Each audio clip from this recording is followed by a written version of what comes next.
আমরা অ্যাম্বুলেন্সে করে সেদিন রাতে 10টায় রওনা দিই ঢাকার উদ্দেশ্যে। সব ধরনের গাড়ি চলাচল বন্ধ থাকায় উপায় না পেয়ে আমরা অতিরিক্ত ভাড়া দিয়ে অ্যাম্বুলেন্সটা ঠিক করি।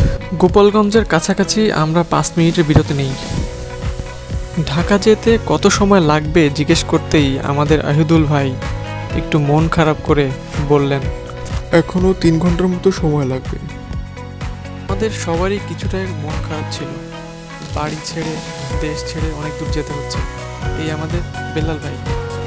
নিজের ভিডিওতে যদি নিজেই না থাকি তাহলে কি চলে? আমি একটু ক্যামেরার সামনে একটু পোস্ট মারছিলাম আর কি।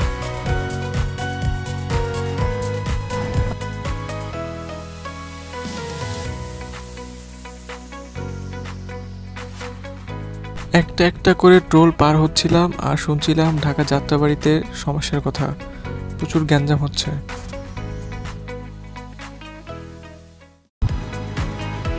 এই হচ্ছে আমাদের আদরের বেবি পিসি।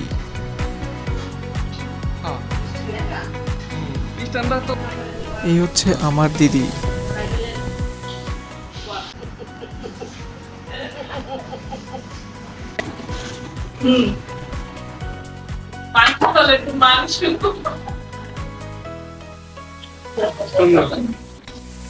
তুই কি করিস?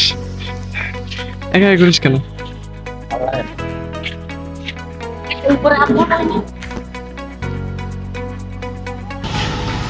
এটা কাবু গাছ। তাই এটা আমার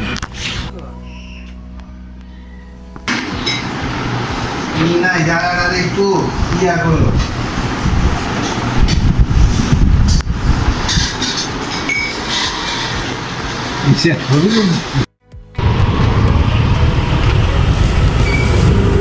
রাতে মানে কি চলে? প্রাইভেট কার চলে, সিএনজি চলে, ঠিক আছে। হ্যাঁ, আর কটা রিক্সা দেখছি এয়ারপোর্ট থেকে এসে 4টার দিকে। হ্যাঁ,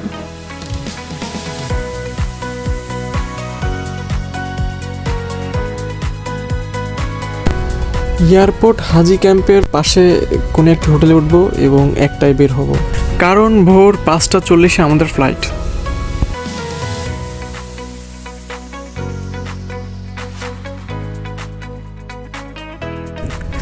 বোর্ডিং পাস করে ইমিগ্রেশনের জন্য বসে আছি। ফ্লাইট ছাড়ার আর 10 মিনিট বাকি আছে। ভাগ্য ভালো আমাদের ফ্লাইটটি ডিলে হয়েছিল। এই পুলিশ মামার পিছে পিছে আমরা যাচ্ছিলাম, উনি আমাদের পথ দেখিয়ে দিচ্ছিল।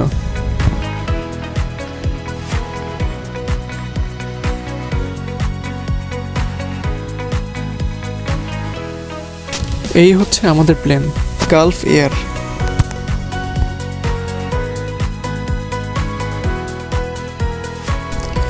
আর কিছুক্ষণ পর নেটওয়ার্ক থাকবে না, তাই পরিবারের সবাইকে ফোন দিচ্ছিলাম।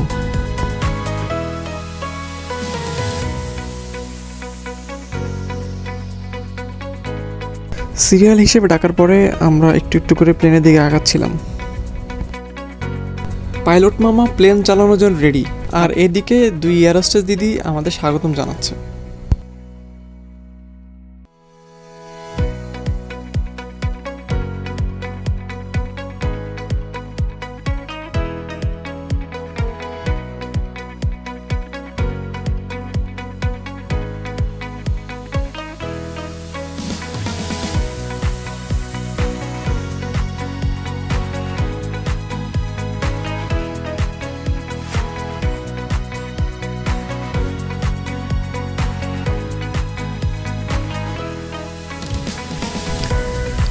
চল্লিশ মিনিট ডিলে হয়ে আমাদের প্লেনটি ছাড়ে 6টা 20-এ।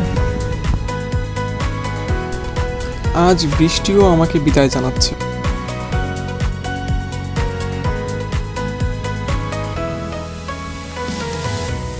মাইকেল জ্যাকসনের একটি গান শুনতে শুনতে বাংলাদেশকে বিদায় দিলাম। Don't leave me this way.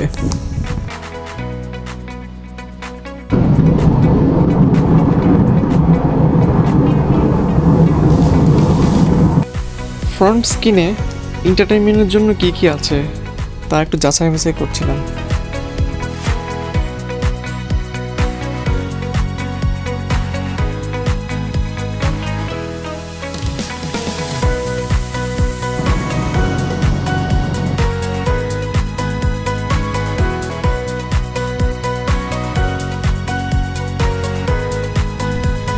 এই হচ্ছে সকালের খাবার।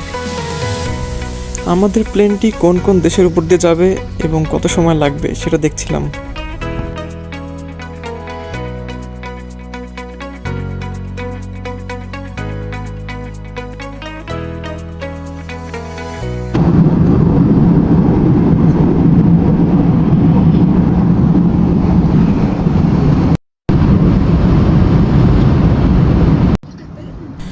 আবার সেই এয়ার হোস্টেস দিদি কাউকে পানি খাওয়াচ্ছিল, কাউকে কফি, কাউকে জুস।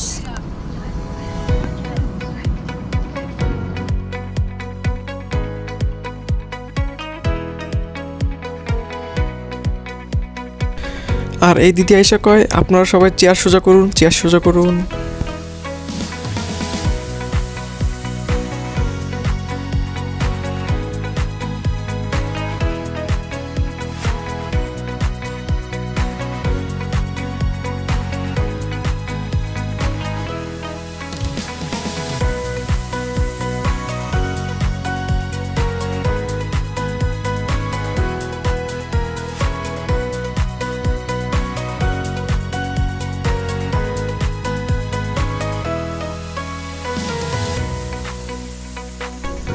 এবার বাহারান থেকে তুর্কির উদ্দেশ্যে।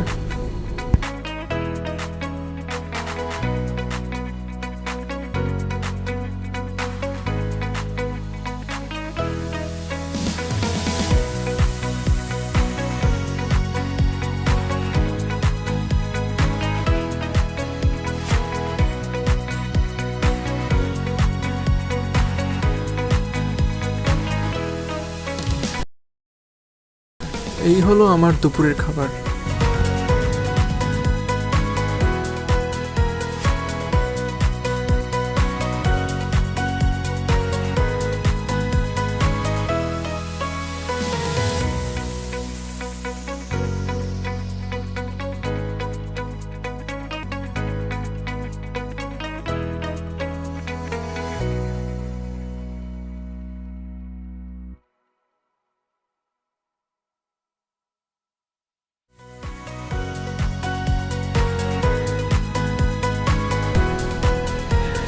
এই হচ্ছে ইস্তানবুল এয়ারপোর্ট। প্রথমে মনে হয়েছিল ছোট, পরে দেখি ভিতরে অনেক বড়। আর উপর তলায় শুধু শপিং মল, মেয়েদের কেনাকাটার জিনিস, লিপস্টিক, এইসব হাবিজাবি। দুপুরে খাবার খাওয়ার পরে সবার পেট মোটামুটি ভরা ছিল, তাই আর বেশি কিছু খেতে ইচ্ছা করেনি। কফি অর্ডার দিয়েছিলাম, তাও দাম হিসেবে সামান্য।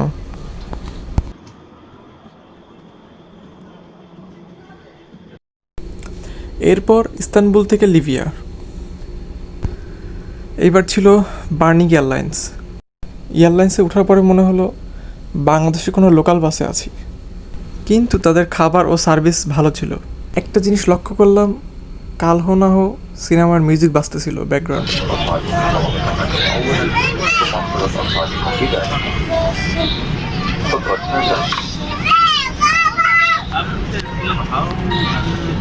توجد نجاحات كبيرة وتصمم القرار على الناس إنها لمن الرقم الجوال وصارت تصل المقالة جميع الجيش ومرات تستمر على بعض وقبلت الاتجاه حول خطوة التسجيل لمنقوص إذا كنت ذلك المخرج من الطائرات يجب تنظيم শেষমেশ 2 ঘন্টার ফ্লাইট শেষ করে আমরা লিবিয়ার এয়ারপোর্টে পৌঁছালাম। প্লেন থেকে নামার সঙ্গে সঙ্গেই কোম্পানির এক এজেন্ট এসে নিজস্ব গাড়ি করে আমাদের হোটেলের দিকে নিয়ে যাচ্ছিল।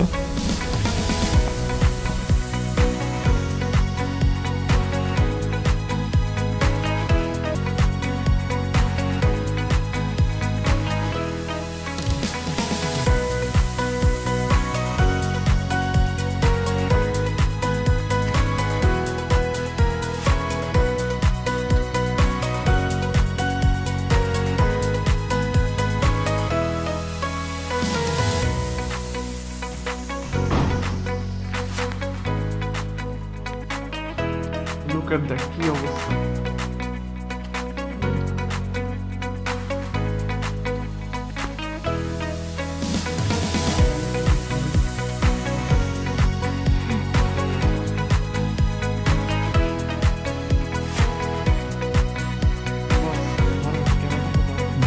এই লাইট ছাড়া কি জ্বলে না কোনো লাইট?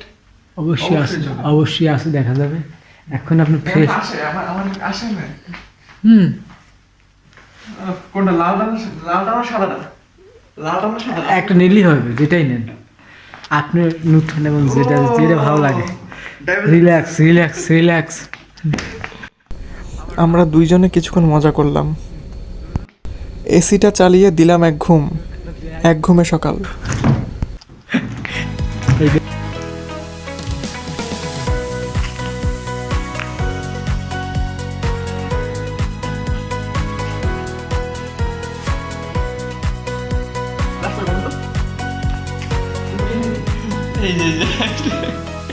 এই ছোটটা, বড়টা মনে হয় হয়তো বড়টা, ঠিক আছে, আর ছোটটা হচ্ছে নর্মাল, ঠিক আছে।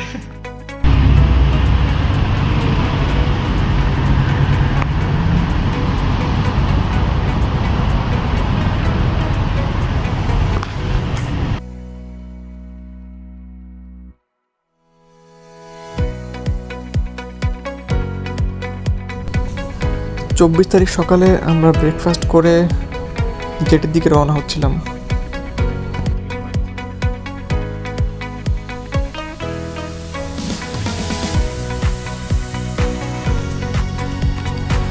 এই দেশে বৃষ্টি খুব কম হয়, জলের খুব সমস্যা। প্রত্যেকটা গাড়ির উপরে দেখছিলাম অনেক ধুলা। এই দেশে তেলের দাম অনেক সস্তা। একটা হুন্ডাও দেখি নাই, একটা বাসও দেখিনি। বেশিরভাগ মানুষই প্রাইভেট কার চালায়।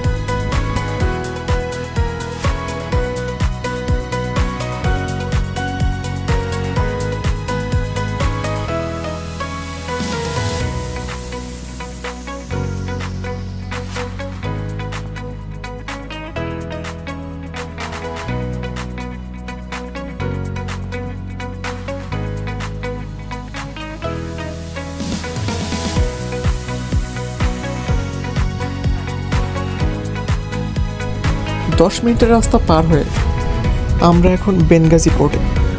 এখানে ছবি তোলা নিষেধ।